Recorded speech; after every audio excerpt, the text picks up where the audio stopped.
el gobierno, amigos, buenas noches, ha presentado el proyecto de ley de reforma constitucional que prohíbe la postulación de quien ejerce la presidencia y adelanta las elecciones generales. El título lo dice todo, ¿no? Es el proyecto que aterriza la propuesta de elecciones anticipadas formulada por el presidente Martín Vizcarra en su mensaje a la Nación del 28 de julio y para que no quede pues ningún tipo de dudas con respecto a su propio destino inmediato político, se aclara que quien ejerce pues el cargo de presidente de la República, para resumirlo, no importa si electo o no, tampoco puede postular a una reelección inmediata. Esto también alcanza, en este caso, a la vicepresidenta de la República, Mercedes Arauz. Así están las cosas, se ha presentado este proyecto de ley, hay un calendario electoral que se propone bastante claro que, iría pues a la elección del tercer domingo de abril del año 2020, lo que eventualmente sería la primera vuelta,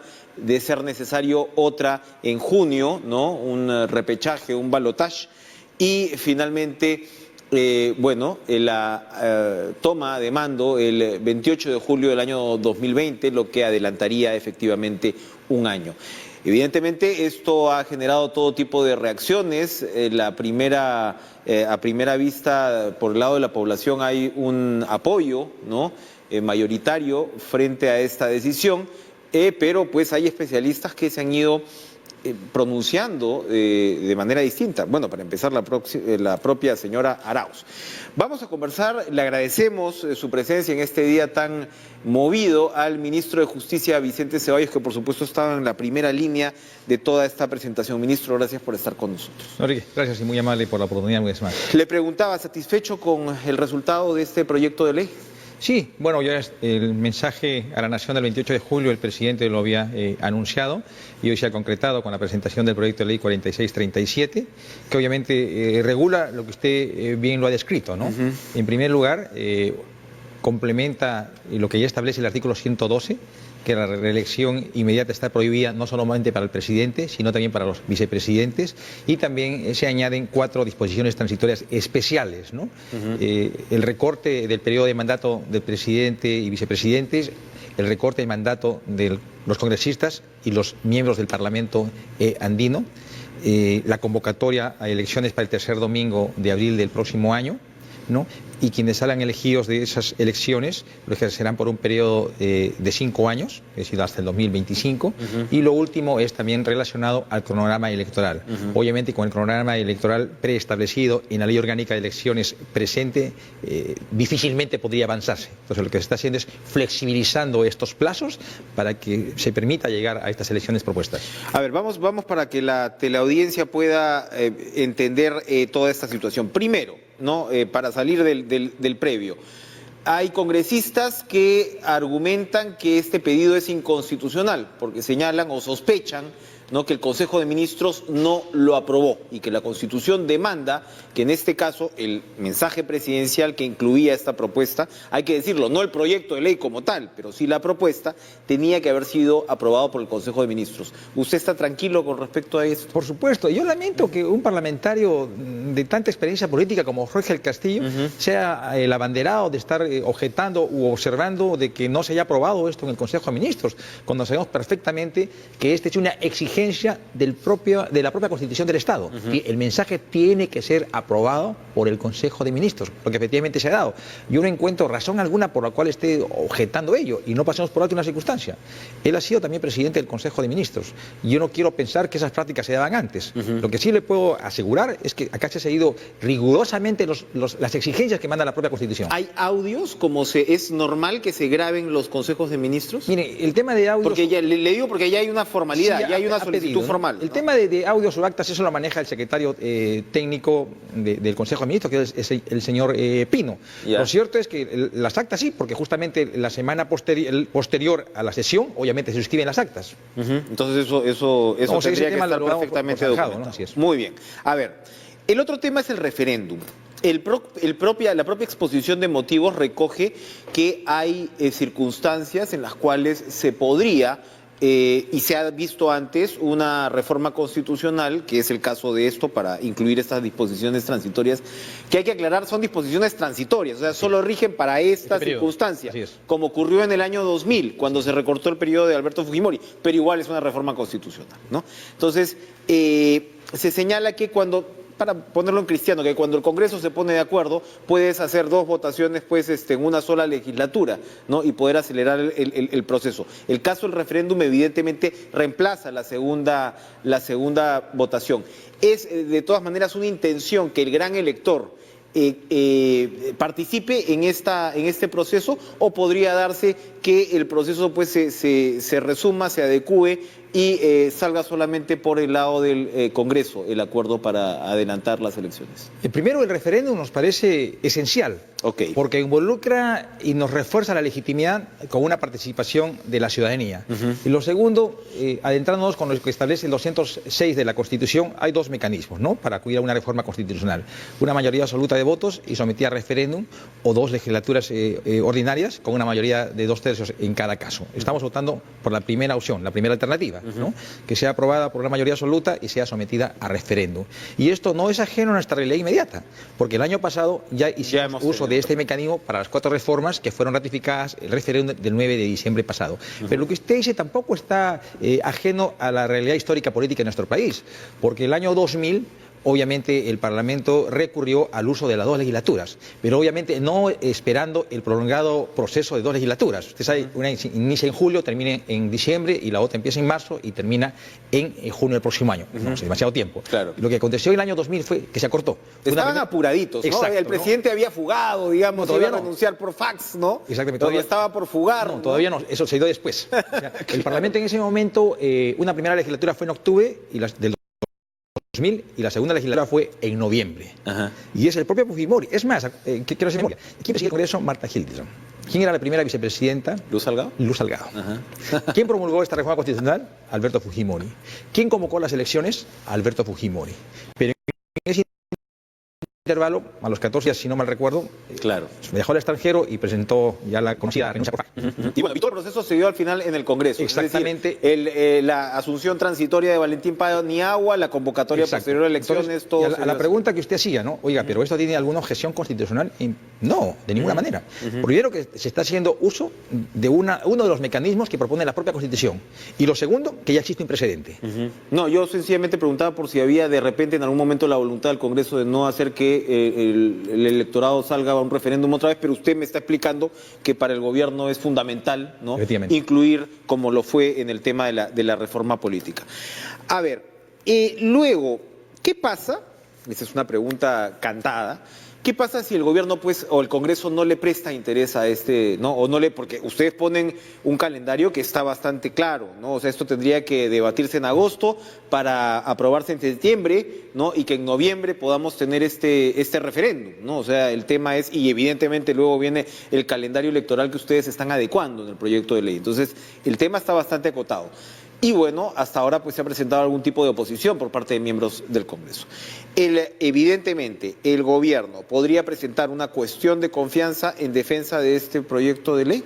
A ver, 2 preguntas en una. Así es. Primero, la importancia de proponer el tercer domingo de abril, la primera vuelta, porque eso nos va a permitir elaborar un cronograma electoral, obviamente ajustado, pero nos ordena. ¿Correcto? Entonces, de una u otra manera... Y se respetan los tiempos legales de convocatoria, del presidente de la República, elecciones, todo eso. Exactamente, ¿no? Ahora, permítame explayar un poquito aquí, ¿no? Sí. O sea, una vez presentado el proyecto, como se ha formalizado el día de hoy, el Parlamento se instalará en comisiones a partir de la segunda o tercera semana, porque vienen las elecciones internas, las nuevas presidencias, la redistribución de comisiones. Hablamos en septiembre que esto pudiera ser aprobado. Una vez que sea aprobado, tiene que convocarse a referéndum. La norma establece que entre la convocatoria y el referéndum tiene que mediar mínimamente 60 días, o sea, 2 meses, ¿no? Estamos hablando que para fines de noviembre o diciembre es la expectativa legítima que tenemos, que pueda ser aprobada mediante referéndum, inmediatamente se convoca a elecciones. La norma actual establece que tiene que mediar entre las elecciones generales y la convocatoria 270 días, la norma actual. Por eso, en las disposiciones transitorias especiales que estamos alcanzando... Se adecúa el calendario electoral. Estamos se adapta. Que se flexibilice y se puedan adecuar. Entonces, los tiempos llegan, sí se llega perfectamente a ese tercer domingo de abril. Sin embargo, queda obviamente la pregunta. Oiga, ¿y qué pasa si el Parlamento primero no hace caso a la iniciativa, lo segundo le da otra ruta o sencillamente no hace nada? ¿Correcto? Hay alternativas. En primera instancia estamos esperando que el Parlamento haga un ejercicio sano, calmado, de lo que significa una propuesta. Juan de la Puente calificaba esta iniciativa como osada, pero generosa. Porque en un país como el nuestro no es usual que un presidente, en ejercicio de las funciones, es más de la más alta magistratura del país, se desprenda del poder. Eso le iba a preguntar después, ¿no? Este tema de soltar el poder. Fíjese, ¿no?, cuán importante sería, ¿no? Porque este es un gesto de decencia política. O sea, acá en el país estamos a quien ejercita esa función, la Presidencia de la República, a empoderarse. Y convocaría un referéndum en una lógica de, oye, para prolongar el mandato, pero no para recortarla. Entonces, mire la importancia de un gesto de desprendimiento, pensando en el país. Y le pone su yapa más de decir, y por si acaso, no hay forma humana que yo me vaya a ir a la reelección. Y es más, cuando el presidente dice, el Perú primero, no se queda en un mensaje, se queda en una actitud, se queda en un principio, en un valor, que para muchos seguramente les sorprende. Ahora, estamos en esa disyuntiva de que el Parlamento pueda hacer eco de este impulso del Poder Ejecutivo, y si en su momento, y más o menos en los plazos que le he explicado, finalmente el Parlamento no le diera trámite o no, de una u otra manera no admitiera esta iniciativa, se valorará en ese contexto, pero obviamente todas las medidas que se pudieran tomar tienen que ser dentro del marco de la Constitución. Y dentro del marco de la Constitución lo que puede ocurrir es que precisamente ustedes presenten una cuestión de confianza. Nos estamos moviendo en el territorio de la política ficción, que no es tan ficción, ¿no? O sea, son escenarios que se pueden dar. Entonces, si ustedes presentan la cuestión de confianza y el Congreso, se declara pues en rebelión, ¿no? Y finalmente el gobierno o el presidente tiene la atribución de disolver el Congreso, el problema que uno vería ahí es que ustedes estarían obligados a convocar elecciones, pero solo para reemplazar al Congreso. ¿O podría haber la figura de elecciones generales? Porque como ya el presidente ha dicho que no va a renunciar, la señora Arauz ha dicho que no va a renunciar, entonces ahí es donde se me abre, digamos, en el proceso una suerte de interrogante. ¿Qué nos puede decir al respecto? Me pongo en el hipotético escenario que usted me describe, ¿correcto? Y yo estoy pensando todavía, mi escenario es que esto va a avanzar y que va a haber flexibilidad y atención por parte del legislativo. Espera, por lo menos hay que pensar en positivo. Hipotético, muy bien, está bien hipotético, pero pongámonos en la baraja de lo posible. Exactamente, ¿no? Ya, en ese escenario, ¿no? O sea, sí, si se forzara finalmente algún tipo de la posibilidad de proponer una cuestión de confianza, obviamente enmarcado en lo que dice la Constitución, se convoca elecciones entre los 4 meses siguientes, exclusivamente a lo que es congresistas. Congreso. Y para culminar el periodo pendiente. Y al año subsiguiente tendría que convocarse nuevamente elecciones para el nuevo periodo. O sea, en 2 años habría prácticamente 2 elecciones. En el caso presidente del Pero ahí el presidente estaría prácticamente obligado a culminar el mandato del 2021. Exactamente. ¿No? Porque si no tendrías que volver a... En fin, ya pues es un cambalache. Es una posibilidad, ¿no? Y la posibilidad cierta a instancia de la propuesta que se ha alcanzado, oiga, ¿saben qué? Hasta aquí llega nuestro periodo, acortamos tanto el legislativo como el ejecutivo a casa, nuevas elecciones, bosquejando mayor estabilidad institucional para nuestro país. Me aclara ese escenario. Otro de los puntos, y ya para antes de ir a la pausa, es interesante el recorrido que hace el proyecto de ley en términos de este presidencialismo híbrido que tenemos, ¿no? Que nace como un presidencialismo, pero se le van incluyendo elementos, ¿no?, del régimen parlamentario. Y al menos en mi generación, ¿no?, desde que yo estoy vivo, ¿no?, que tengo 43 años, porque claro, uno puede aprender de la historia más atrás, ¿no? Pero en lo que uno ha visto, nunca habíamos tenido un énfasis parlamentarista tan grande, ¿no? Es decir, desde el 80, pues del retorno a la democracia hasta ahora, nunca habíamos tenido esta dependencia prácticamente de lo que el Parlamento diga. Ya se sabe que es porque tenemos pues signos distintos en el Ejecutivo y el Legislativo, y los historiadores nos recuerdan que eso siempre ha ocurrido, ¿no? Lo hablábamos con su colega Jorge Nieto, ¿no? Decía, no es una tarea, es una maldición en el caso del Perú, que tenemos que ver cómo superar. Y yo no sé si aquí hay una intención también de poder... Y en la reforma política hacia adelante, pensaba en el tema de alcaldes, ¿no? Cómo el alcalde llega, se instala el alcalde de Lima y de inmediato tiene mayoría en el Consejo. Yo sé que son ámbitos distintos, pero eso te habla también de una gobernabilidad. ¿Nosotros deberíamos llegar eventualmente a recuperar elementos del presidencialismo o estamos condenados a seguir en este régimen híbrido que tenemos? ¿Cómo observa? El desarrollo de nuestra institucionalidad constitucional ha sido por circunstancias, ¿correcto? O sea, ha ido creciendo no con una premisa predeterminada. Tenemos este presidencialismo o este parlamentarismo o este semipresidencialismo, como le llamamos. No olvide que partimos con un presidencialismo puro para llegar a lo que somos hoy en día. Y yo quiero hacer un paréntesis en el dato histórico. Usted recordará el gobierno de Fernando Belaúnde, el primer gobierno, ¿no es cierto? La fuerza mayoritaria en el Parlamento, ¿quién era? El APRA-odriguismo. El APRA-odriguismo. Y de manera reiterada interpelaban y censuraban a ministros. Sí, claro. ¿Recuerda usted? Claro, ¿correcto? Entonces, claro que sí. Y esta se corrigió más adelante en el 79 y ratificado en el 93. Oye, hablemos aquí de desequilibrio. Equilibrio de poderes. Entonces, démosles al Ejecutivo la posibilidad de que esto pueda neutralizarlo y defenderse a sí mismo. Y se le da la posibilidad del voto de confianza para guardar un equilibrio. ¿Correcto? O sea, mire cómo es. Pero por eso en la exposición de motivos, como usted ve en la nota, ponemos en evidencia cómo es que se van acogiendo una institución de otra institución del derecho comparado y un poquito que se va desarticulando en el proceso. El fujimorismo, ¿no?, es parlamentarista, va defendiendo según ellos tengan posición de poder en realidad, ¿no? Entonces, y más aún, ¿no? ¿Cuántas veces en el país se ha usado la cuestión de confianza? Era muy usual la interpelación y la censura, ¿correcto? Pero ¿cuántas veces se ha usado la cuestión de confianza? Pocas veces. Y ahora más. Y preexistía constitucionalmente.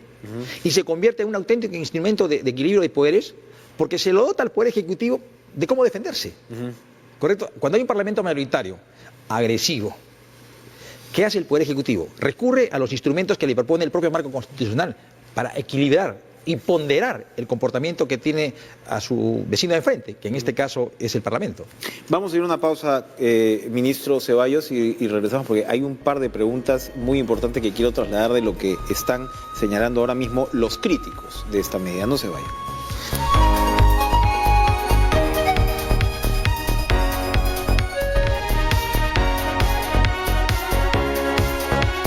Ministro Vicente Ceballos, usted nos ha explicado muy bien cómo están ustedes visualizando este proyecto de adelanto de elecciones y cómo sería el proceso.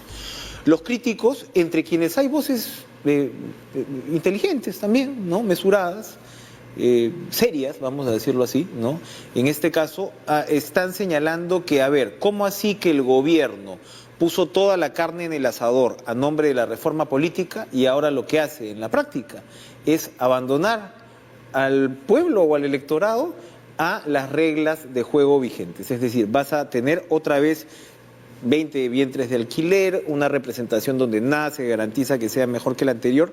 ¿Qué responden a eso? Don Enrique, varias respuestas.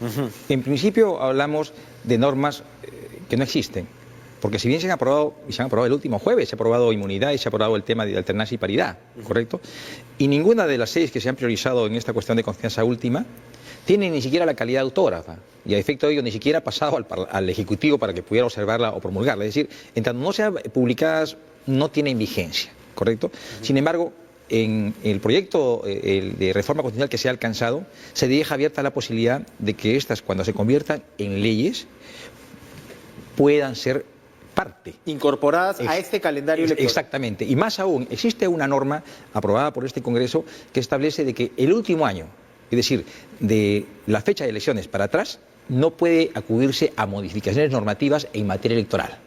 ¿De acuerdo? O sea, pueden darse, pero no se podrían aplicar. En este caso se está haciendo la excepción. Y un tema adicional.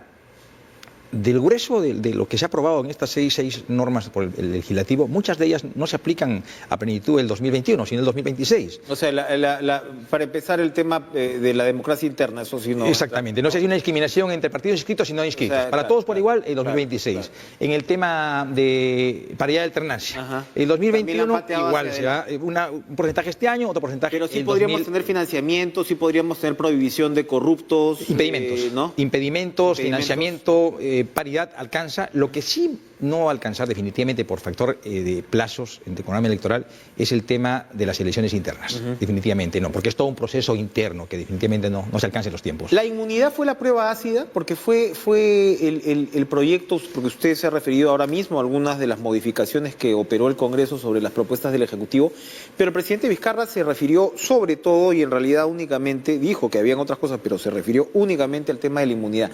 ¿Ese fue el detonante que llegó a esta situación? Dentro de las líneas de política de gobierno que tenemos hay dos fundamentales, que es lucha contra la corrupción e institucionalidad. correcto. Y obviamente, una de las 6 de mayor atención por parte del Poder Ejecutivo era la inmunidad. Lamentablemente el Parlamento omitió la iniciativa planteada por el Ejecutivo, si bien incorpora en su propuesta de que los parlamentarios que vengan con un proceso no están sometidos a la inmunidad, pero esto ya persistía en el reglamento y nunca se hizo uso. Entonces, esto fue percibido desde el Poder Ejecutivo de una evaluación ponderada, de que definitivamente de que se estaba faltando a la cuestión de confianza otorgada en su momento.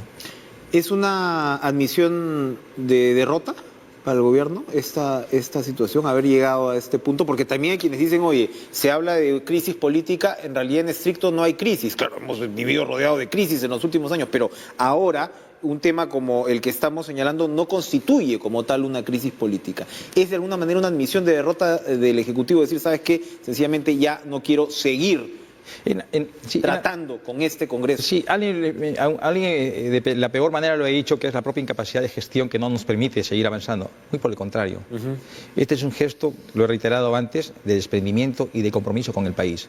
Porque más allá del interés personal o funcional que tenga, hay un sentir por el país. ¿Qué queremos? ¿Cómo como gobierno no querer llegar al 2021, año del Bicentenario, con instituciones sólidas, reforzadas, con una auténtica democracia y con mejor representación? ¿Cómo no querer llegar a ello? En este caso hemos encontrado que hay una contraparte, que es el Parlamento, que debería trabajar de manera concertada con el Poder Ejecutivo, no hace eco de la disposición que se está alcanzando para construir un espacio histórico mejor para nuestro país. Lamentablemente esta desatención nos ha motivado a tomar esta extrema determinación. Y para terminar, no temen en el gobierno, ha salido el ministro de Economía a dar una explicación, pero el hecho es que el primer impacto en la Bolsa de Valores, que es un indicador, digamos, limitado, pero al cual hay que atender de todas maneras, fue muy duro. Ha sido la peor jornada en la Bolsa desde que se descubrió que Kuczynski había recibido dinero relacionado con Odebrecht, cuando era todavía presidente de la República. ¿Temen ustedes que pueda haber un efecto negativo en la economía? ¿O eso es más allá de la tranquilidad que nos ha transmitido el ministro de Economía el día de hoy en distintos medios de comunicación, ayer el economista González Izquierdo y también me parece el director de Semana Económica decía que esto podría motivar algún nivel de desaceleración, pero no de recesión. Y yo añado algo más, Enrique, con la generosidad de su tiempo, ¿no? El año pasado se vacó un presidente, renunció el presidente del Poder Judicial, se removió al CNM, se cambió al fiscal de la Nación. Es decir, toda una movida en el escenario político. Crecimos 4 puntos. Lo que pasa es que se trata de generar confusión y de una u otra manera creo que tenemos que trabajar en compartimientos separados. O sea, la institucionalidad del país tiene su propia ruta a la cual todos tenemos que sentirnos motivados y comprometidos. En este punto, pues, como usted lo decía, el presidente está asumiendo esta actitud contraintuitiva, ¿no?, dentro del mundo del poder, de soltarlo, ¿no?, de soltarlo. Vamos a ver, ojalá por el bien del país, que las cosas salgan adelante, ¿no?, y que haya pues una actitud receptiva, en este caso del Congreso de la República, ¿no? Estamos bastante motivados porque, mire, hemos tenido una inauguración espectacular, creo yo, de los Panamericanos esta última semana, y hay una frase interesante, ¿no? Jugamos todos. ¿Por qué la dinámica política no nos provoca a decir, mirando democracia, mirando institucionalidad, jugamos todos, nos comprometemos todos? Bueno, y vamos a votar todos según este referéndum de fin de año. Gracias. A usted, Enrique. Ministro de Justicia, Vicente Ceballos, por acompañarnos esta noche. Vamos a hacer una pausa y regresamos con lo último de Caracas.